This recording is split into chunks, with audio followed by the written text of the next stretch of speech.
கண்கட்டு போன பின்பு தெய்வத்தை அறிஞ்சே எட்டத்தில் நின்னு துதிச்சே ஏங்கி நெஞ்சு கொதிச்சே கைவிட்டு போன செல்வம் மீண்டும் தான் வருமா காயங்கள் ஆறிவிடுமா காலம் மாறி வருமா இருண்ட வானம் வெளுக்குமா நெஞ்சுக்கு அமைதி கிடைக்குமா இருண்ட வானம் வெளுக்குமா நெஞ்சுக்கு அமைதி கிடைக்குமா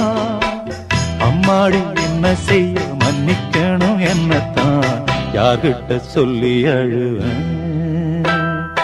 ராத்திரிக்கு கொஞ்சம் ஊத்திக்கிறேன் நொந்த மனச கொஞ்சம் தேத்திக்கிறேன் சொல்லாம தவிச்சு